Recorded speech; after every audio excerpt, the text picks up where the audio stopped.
This is the Mulligan Stew podcast. I'm Terry David Mulligan, and thank you for joining us. And if you subscribe, you join us each and every week. We passed the 200 mark in our shows. I've been watching him grow up, as I say in the interview, when he showed up with his first album called the Puentes Brothers, he and his twin brother. But there was some jump, there was some spark in this album, these tunes. And I kept waiting to see them live. They were from Cuba, of course, and so it was a mix of Cuban and jazz, salsa, a lot of movement, a lot of heart. He ended up in Smithers, BC, very small town. But what he wanted to do was base himself and his family so that he could reach the rest of the world. He didn't think, while I'm in a small town in British Columbia, Canada, nobody's ever going to hear me. He just kept going. He just kept going. And all of a sudden he started to be played in Spain and Peru, Puerto Rico, and Cuba. He then went on to win 4 Latin Grammys. And just recently, he won a Grammy, the real deal. He won a Juno, and he's also nominated for the Junos this year in Canada. He does have a problem by being pigeonholed, that he's a Latin artist as opposed to just an artist, and he'll touch on that as well. The new album is called Mendo, Mendo. The first single off the album is I Think of You, which is a love song with a great jazz band in behind him. This is going to lead to a serious, sizable increase in his audience. Mendo is available everywhere on May 21, and we'll let you know what happens to him with his Juno nominations. But if you get a chance to see him, go see him. It's great live. He plays almost all of the instruments on this album and writes most of the music. Cuban-Canadian Alex Cuba just released his new album called Mendo, and here's the story behind it on the Mulligan Stew podcast. Alex Cuba is with me. I'm Terry David Mulligan. I said to Alex, because I know how busy you are. We first met. We did a phone interview, and then at the Junos in Calgary on the Juno couch, you and Jim Cuddy sang your song. Yeah. We had a good time, and then I've kind of stayed in. I've followed you ever since. I'm always amazed that after all of the noise dies down, you head back to Smithers. I've been there. I understand why you would go, and. Although in the dead of winter, I've been thinking about Cuba. I've been thinking about some warm sun.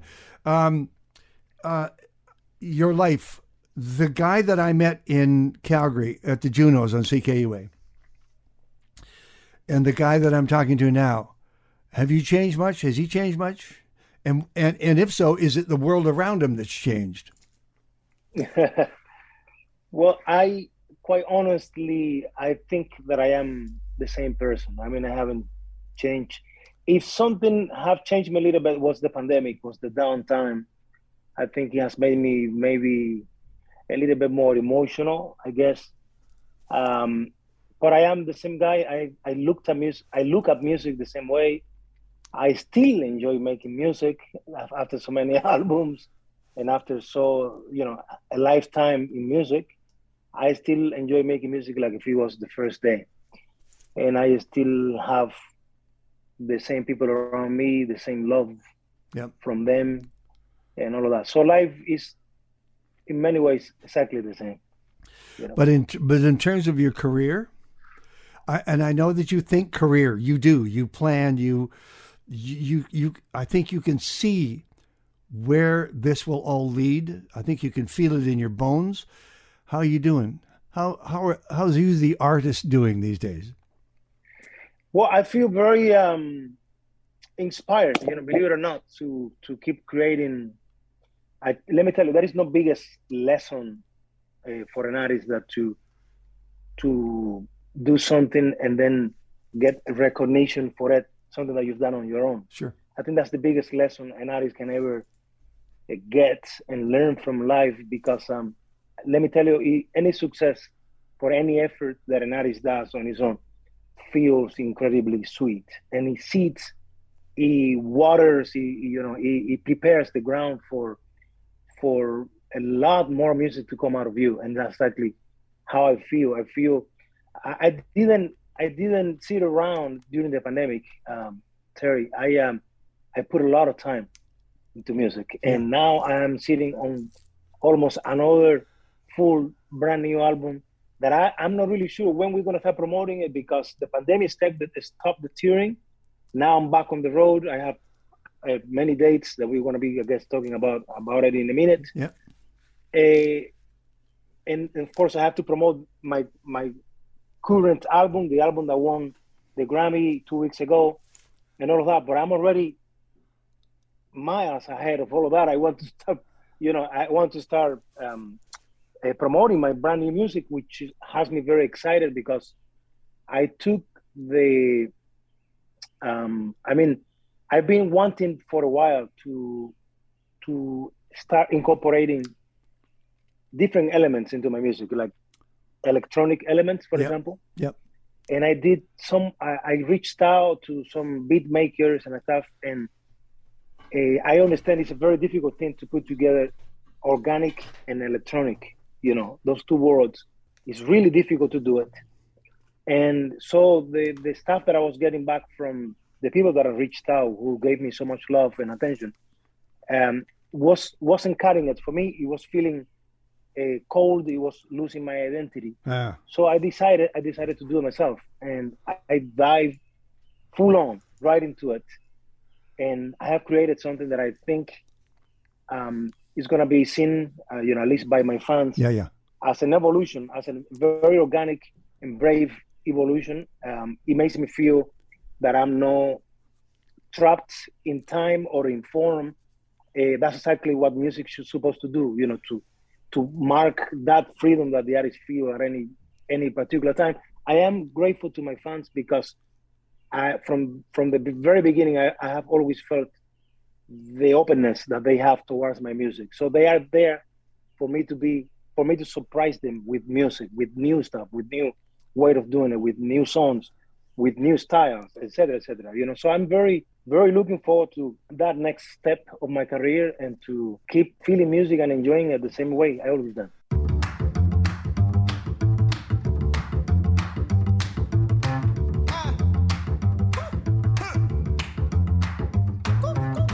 Haz tú lo que te guste, aquí quien puede criticar.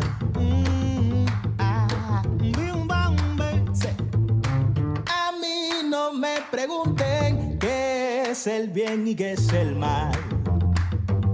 No. Ya todos los conceptos se van comprometiendo. Yo sé que nadie ha visto algo igual. Oh, la voz de una experiencia que no tiene vigencia, hablando por hablar.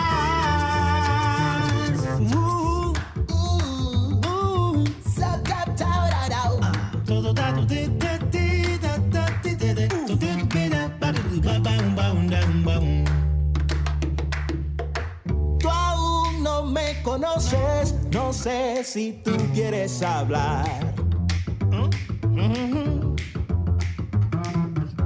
Un antes y un entonces, tal vez me ayudes a pensar. Ya todos los conceptos se van comprometiendo. Yo sé que nadie ha visto algo igual. La voz de una experiencia que no tiene vigencia, hablando por hablar. Ya todos los conceptos se van comprometiendo. Que no se te olvide respirar. La voz de una experiencia que no tiene vigencia, hablando por hablar.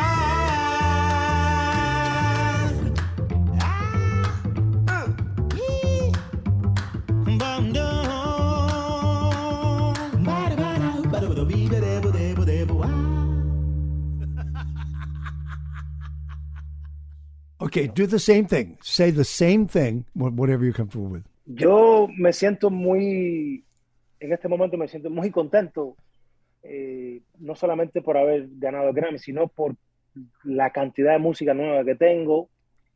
Yo durante la pandemia, gracias a Dios, tuve la suerte de sentir inspiración, de sentirme inspirado, y comencé entonces a crear mucha música y en este momento tengo casi un disco completo de música nueva, una música que me va a ver por primera vez incorporar elementos electrónicos a mi música, algo muy difícil de hacer para alguien como yo, un cantautor que se haga conocer mayormente por su música orgánica, pero esto lo he hecho yo también con mis propias dos manos y me tiene muy contento porque creo que he conseguido unir, casar, fundir esos dos mundos, el mundo orgánico y el mundo electrónico, en algo que sostiene mi identidad, mi esencia, la forma de Alex Cuba de hacer música, y estoy muy contento, tengo muchas ganas de que ya pronto comencemos a promover mi música nueva. And your name is? Y mi nombre es Alex Cuba. There you go. Now, you know where I first noticed you? Was Puentes Brothers. Absolutely. There you go. I still have the albums. Wow. Well, it was a good album. Full of songs that I wrote in Cuba while I was waiting for my visa, and missing my wife and my son, who was already born. And so, yeah, it's an album that marked a beautiful beginning for us in Canada. We received the attention of so many great people. Peter Cardinali there in Toronto, Mike Peters in Victoria, somebody who, people that have been in music for a long time. And so, they put us in front of a lot of eyes in Canada. A lot of people got to know us, and yeah, we even got a Juno nomination with that first album. And you're up for a Juno nomination, yeah? Yeah, for best global music album of the year. Okay, okay, I understand that. It's good, but I think the guy that I know, have grown to know over the years, he'd like not to be categorized. He'd like to be an artist for all categories. True. Yes, I have my thing about the Junos, because it sort of narrows down so much. But I think they're making progress. They're improving. This category that I'm nominated for, used to be called World Music Album of the Year. That's right. And it was my fight many years with them, trying to make them be aware, how narrow that was and how out of place I felt the whole time. I saw in front of me that there was only one category for me to apply, and I understand this is an English and French speaking country, but we read carefully, the criteria in categories like, adult contemporary album of the year or something like that. I never said anything about the language. So I was brave enough, or we were brave enough, to submit the album in different categories. Of course, it never went anywhere. Nobody ever took it seriously. But I am glad to be that kind of an artist, and to have the confidence to be, because music should be celebrated in a more fair way. I think, and Canada, of course, we have a small population and all of that, but I would love to see the Junos have a more democratic way of voting, at least for categories like the one that I am in. Attaboy. Because that's what we need. It's very scary when your music is up to a team that you don't know who they are. Yep. And you don't know how much they know about what they're doing. I have to say. Exactly. I'm so sorry, but I have to say it. And it becomes a little funny, it's like, and I think that it presents even more ways for it to be compromised in a lot of ways, because let me tell you, it really feels great when you know that your peers, your music colleagues, yes, people of the industry, are the ones voting for you, as it happens at the Grammys. I tell you, that is a sweet feeling. You feel recognized by people equal to you, by people who are giving their best to what they do. It's kind of an amazing feeling. And I love to see that, at least for the category where while we build in Canada a Latin music category, which is something that I've been bringing to the Junos. And I understand there hasn't been enough music created yet, but it will be one day. And I hope that the Junos take us seriously. That's exactly your legacy. That you can build that. You can build that industry, and you can build that movement. Thank you. I know that you had won. I always made notice of the fact that you had won 4 Latin Grammys. But what effect do you think, or can you tell now, what effect winning a Grammy is going to have? on your music and your career? Well, at least it's making me feel. I mean, I can still believe that this is the same award that people like Michael Jackson or Lionel Richie or Earth, Wind and Fire or you name it, the same award that they win. That's what I just was honored with, and it is incredible. And let me tell you, Terry, I have to be entirely honest with you. It is a little bit difficult on the mind. It's been a little bit challenging for me to take it because this is an album that I created in my living room myself, recording it. And wow, it almost feels not real, not true yet. But I have great people around me, grounding me and making me feel that I deserved it. That I deserve what I just made happen. And I have to mention my great engineer out in Ontario, that with so much love and care worked with me mixing my music. His name is John Beetle Bailey. Yeah. I tell you, he's the same engineer on my album before, on Sublime. And I tell you, I found someone who understands to the next level what I do and who has inspired me so much to be myself 100 square times. You know what I'm saying? Because he doesn't focus on the perfection of the recording technique on music. Sure. He focused on Alex or anybody delivering their best, getting that vibe, catching that moment where you're true to yourself. And as long as you send him that, he is for sure gonna super enjoy it and create magic from that point forward. So basically, he believes on the vibe and the performance above any recording technique, and that makes a moment like this for me, and moments like I had recording the album, and I thought precious to have that sort of encouragement and support. But I look forward to keep creating music. I think I'm gonna take a new stage in my career, new step. I have a lot of artists for a while now. They've been asking me to produce music for them. I've done quite a few productions already from here, but now I'm taking things to the next level. We are, finally, this was a long time coming, building a studio, eating experience. Nice. Oh yeah, so it's gonna be wonderful. Wow. Speaking of studios, I saw that I couldn't help but notice that one of the studios that gets credited on the album is Cubanito in Oaxaca. Exactly, where Lila Downs recorded her voice. Oh, okay, cool. Wonderful. Because of course we were all working remotely because of the pandemic, right? So I am so grateful to all of the collaborators that I got on my album because they all made an effort to do it themselves, And the track was worth it. Listen, I couldn't help but notice Raul Mito, his last album, Badass and Blind, which speaks volumes about him because he and his brother were both blind growing up. He's worked with Queen Latifah, Herbie Hancock, Snoop. So what did he bring to Bill Withers? Huh? Bill Withers too. Yeah, and Bill Withers, yes. Bill Withers.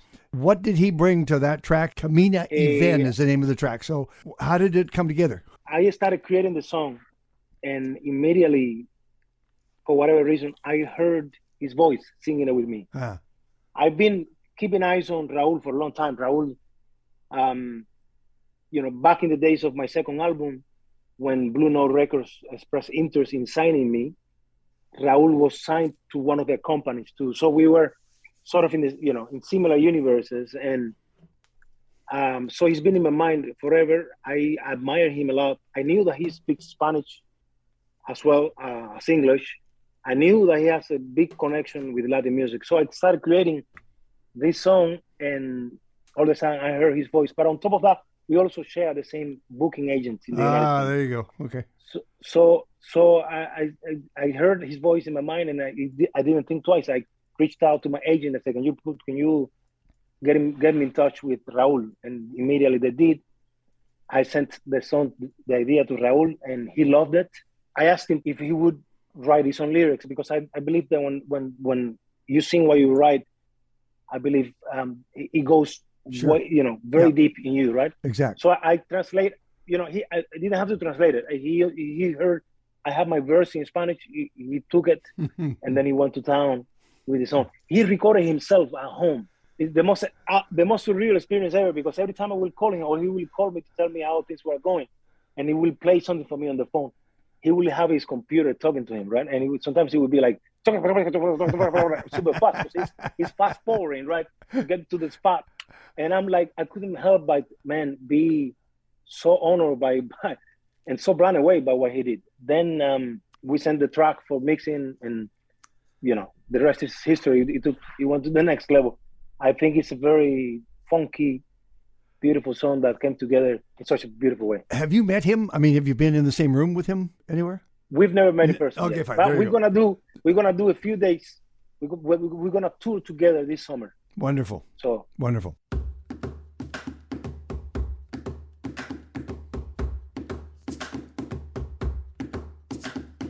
Todo es nuevo para mí, aunque no he nacido hoy. Tanto ruido por ahí que no entiendo a dónde voy. Cambia el mundo, puedo ver cada instante bajo el sol. Lo que ayer llegué a creer hoy no tiene algún valor. Camina y ven, ábreme los ojos. Si la verdad me pesa en los hombros. Camina y ven, ábreme los ojos.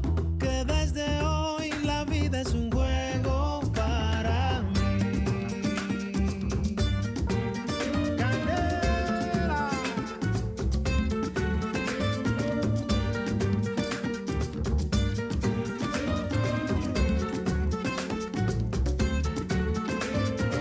Everything is new for me, new in almost every way. Though I've been around the sun, a different me begins today. Lost inside my certainty, believing that my ways were wise. I was blind, but now I see. Time has opened up my eyes. Camina y ven, ábreme los ojos. Si la verdad me pesa en los hombros. Camina y ven, ábreme los ojos. Que desde hoy la vida es un juego para mí. Tororororo, yeah, yeah. Camina y ven, que yo quiero. Camina y ven, tu consuelo. Camina y ven, living moment to moment. Camina y ven, I can feel it in my soul. Camina y ven, ay, yo. Camina y ven, ven que te espero. Camina y ven. Juega.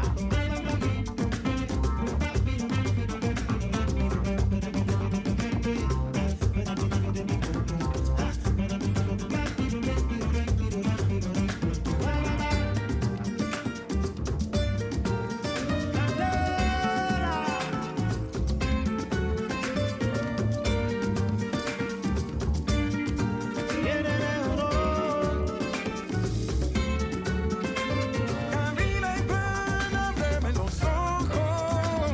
Si la verdad me pesa en los hombros. Camina y ven, ábreme los ojos. Que desde hoy la vida es un juego para mí. Camina y ven, ven. Chala, chala, camina y ven. Te necesito hablar, porque tú lo sabes todo. Curandero, que dice mi coro. Camina y ven, vaya cosa. Ven, que te quiero ver. Camina y ven, con un dardo. La ororo. Camina y ven, que ya me voy. Camina y ven. yeah. Let's talk tour for just a second. Then I want to ask you about your tracks for a second. This is a big ass tour you got. Yeah, it's been following me for a while. I had a big tour lineup like this. Many of these dates were already booked when the pandemic hit, and so they've been following me. They've been rebooked and rebooked and rebooked, and finally now they're happening. I'm looking forward to it. I'm trying my best to physically get back in shape, because I tell you, it feels in a lot of ways that I'm gonna go from 0 to 100. And I Yeah. have to be careful about that, because after 2 years without moving that much, we must take it, slowly, right? But I'm I'm so looking. I don't know if you know. Most of these dates are gonna be solo shows. Yeah. Which is something also that the pandemic did for me. I started focusing a lot on that, and I tell you that I'm having a great time. We did 2 weeks of touring in the U.S. Recently, and it was beautiful to play in listening rooms where people go to listen. I'm glad to know that my fans come to see me, and they want to hear the songs. They wanna hear the essence, the songs in its essence, and that is quite a treat for me as a singer-songwriter. That people really want to take that on, and it's no based on how flashy your show is or how many musicians you have on stage. So I'm really right. thankful, grateful for that. Tell them the name of the album. My new album, or my recent album, is entitled Mendo. Mendo. It spells Mendo with an accent on the O. It's an Afro-Cuban word. If you want to talk to about it, I can tell you what it means. Please. Mendo is an Afro-Cuban word that somehow came back to me when I was building this album. It even appears on the Afro-Cuban dictionary, because we have quite the extensive vocabulary on the island, in Cuba, that comes from the Afro-Cuban or from the African diaspora, Yeah. But this word means, I think, the most powerful meaning of it, because it has many layers, very deep word, but it means in its essence, the essence of the soul. Okay. Mendo means the essence of the soul. And it goes to say anything that has unmistakable and inexplicable talent, mysterious talents that we all know what it is, but we don't really know where it comes from. That is Mendo. And sometimes it's best not to question that. Absolutely. Right. Don't leave it alone. Don't screw it up. Just whatever's working, let it work. It's like the mojo on your instrument. So people say that don't clean it up. Yeah, man. Or the hockey players that never watch their clothes. I don't want to know how you made that horse disappear. Don't tell me. Just do it. That's wonderful. Now, exactly. I wanted to ask you about the songs that you wrote that you were the main composer of. I Think of You, and it speaks to me in volumes. It cuts straight to my heart. I love this song. Well done. Oh, thank you so much. That song was a collaboration with another Cuban guy that I actually met a few years ago when I went to Cuba to film a documentary, The Cuban Bus. Yeah. At the time that it came out, because to say I think of you in a moment like we were just living, like the middle of the pandemic, right? I thought it was powerful. It was a beautiful message, but also I thought that the song had in its essence a deep Afro-Cuban roots, and I had a blast arranging the song. I arranged the horns for that song.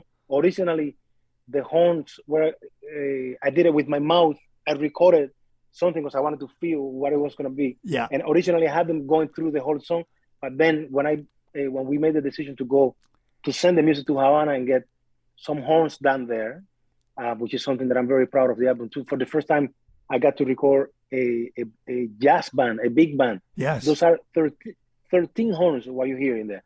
But anyway, I ended up making the production call of having the first, the front of the song, the first half of the song with the horns done with my mouth as I demo it and loved it.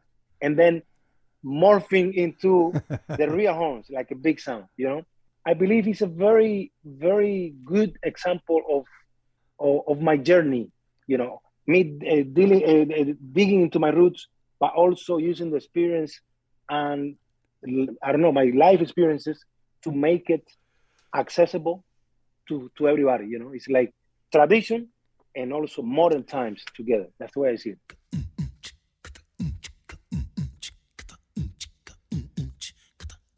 When I say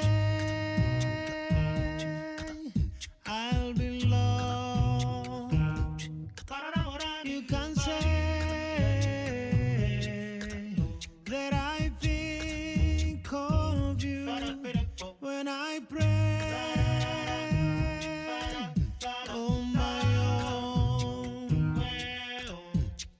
can say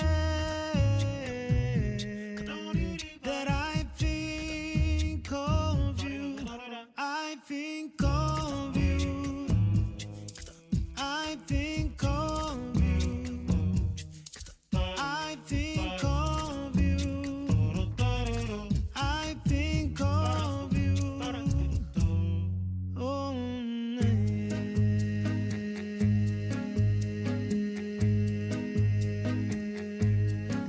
desde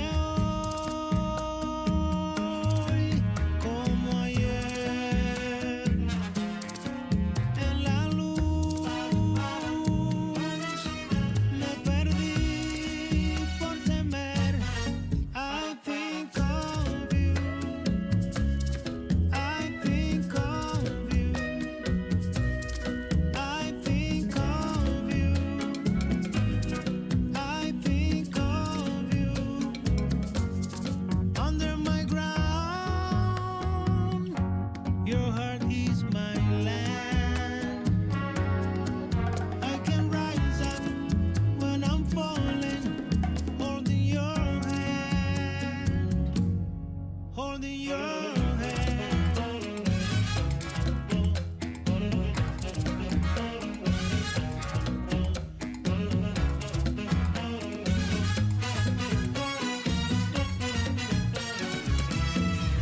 I think of you. I think of you. I think of you. I think of you. Under my ground, your heart is my land. I can rise up when I'm falling, holding your hand. I think of you. I think of you. I think of you. I think of you. I think of you. I think of you. I think of you. Alex Cuba is with me on the Mulligan Stew podcast. I'm Terry David Mulligan. And the last track on the album, H&H. I have a thing about last tracks on albums because it's a final statement. Sometimes it's the very most personal statement that the artist makes. I'm going to include this. This is how I close it. This is what I leave you with. H&H. You had a studio full of, well, you and a lot of other folks in studio. How did it all come together? Because this is a big track. Yes, I wanted to also. I made two decisions while recording Mendo Yeah. during the pandemic. One was I don't want the album to be sad Okay. because people know me, my fans know me as somebody who lives the spirit in a positive way. Yeah. So I said I must be and remain that way for my fans and for music Sure. and for the world. You know, instead of sadness right now, happiness or hope is exactly what we need. So I made that strong decision. And the second one was that I didn't want the album to be smaller because of the restrictions of the pandemic and stuff like that. So we said, the heck with it, let's go and get some horns, you know. So I connected with an engineer that I worked on my albums before in Cuba. Yep. And he organized it for me. I got in touch with the arranger that I work with. His name is Joaquin Betancourt. It's the, how can I say, it's the father of arranging for Cuban music. He's somebody very well known on the island and throughout the world. And he then, when I got in touch, he told me that he's been working with a new project with a jazz band, big band, that he's been, all full of kids. The horns you hear, they're all very young people, and he was very excited about offering me the sound of that new project of his for my music. And I said, well, it's a lot of horns, but let's make it work. So we discussed, of course, a budget and stuff like that, and they got it done so beautifully. I was so excited. That last track, as you said, is a testament, it's a statement to music itself, because I love not holding back. I love music, and to some people the song sounds a little jazzy or whatever. You know, I really love musically where we went with the song. It's got some funk in it. It's got some Chima funk. Absolutely, Cima funk. Yeah. Thanks for reminding me. Cima funk is one of the biggest artists to come out of Cuba in the last decade. You know, in the last 5 years or something like that. Even he's a sensation. He came out with an album that was very famous. He's a very talented dude with a beautiful voice. I wrote the song, and the same thing that happened to me with Raúl Midón happened to me with Cima Funk. Do you know where you're going to be May the 19th? These are your tour dates. May 19th. Where are you May 19th? You know? Does it ring a bell? I know. Well, New York City. New York City. Yeah, that's Joe's Pub in New York City. The day before we're doing Philadelphia. Which I'm looking forward to. Delray Beach, Florida, May 22nd. That'll be cool because there's a huge Cuban community down there. Tampa, Philly, Rockland, Fort Collins, Denver, Montclair, Buffalo, and then Friday, August the 12th, Jackson Triggs Estate Winery, Niagara on the Lake. Have mercy. Yeah. Well, I told them how much I like their wine, so they hired me for that. Nice. I'll remember to do that because I have a wine show. Here's the thing. Do you know about festival season? Do you know about the festivals talking to you? There is a few. I mean, at the time that if there is any relationship between this and the news of me winning the Grammy and stuff like that, at the time that the news broke, many of the festivals already had the lineup. You know, so okay, all right. I'm not going to be extensively doing festivals in Canada, but I'm part of Salmon Arm Roots and Blues. Very nice this year. Very nice. Which I'm very happy. That's a beautiful festival. Yeah. I might be doing the Expo Latino in Calgary as well. Okay. The day before, which is I never done that festival. I think I did actually with the Puentes Brothers way back in the day, and so now I'm back. And but I have a big news that we're going to be sharing towards the fall. It's a big recognition from one of the universities in Canada that is honoring me in a big way that I wasn't expecting, and it really brought even tears to my eyes. But I'm not going to say full on because they haven't released. They haven't put out a press release. Do I have to call you professor? You might. Did you bring the Grammy home with you? No. Do you know how I got to here that I won? You were driving through a damn snowstorm. Yeah, that's right. Yeah, that's right. Yeah, I was driving through it. So I didn't get to go. This was my fourth nomination, Terry, and I've always been there. I always go. Okay. But this year, when the Grammys moved that date due to COVID from January 31st to April 3rd, it coincided with two shows that I was doing the Okanagan with the Okanagan Symphony Orchestra. Invite your fans to join you on the road and buy the album in 2 languages. You have 1 minute. Go. Hello to all of Alex Cuba's fans out there. Please check out my dates. Go to my website, alexcuba.com. I might be coming to a place near you, and I would love for you to be in the room with me and my songs. You're invited. A todos los fans de Alex Cuba que me están escuchando, por favor, visiten mi sitio web, alexcuba.com, para que vean los conciertos que estoy haciendo, celebrando mi victoria en los Grammy. Por favor, acérquense y vamos a disfrutar de la música. Es una noche llena de Alex Cuba y mis canciones, solamente para ustedes. Los quiero y espero verlos. Mendo, Alex Cuba. Alex Cuba, he is as nice as he sounds. He is just a wonderful guy. Deeply knowledgeable in his music. There are no limits to what he can do with his talent, given the freedom to be Alex Cuba. Great guy. Coming up on the stew, the Landreth brothers from Winnipeg. Mike Scott, the leader and founder for the Waterboys. Ariel Posen, who the music business world would have wanted to fashion into another gunslinger guitar hero. But he's far more than that. And actually, at one point, he played with the Landreth brothers. So that's what's happening for the next 3 weeks. There's more to come. This is the the Mulligan Stew podcast, please subscribe on Spotify, Google Play, Apple Podcasts. Be careful, be kind. Thank you.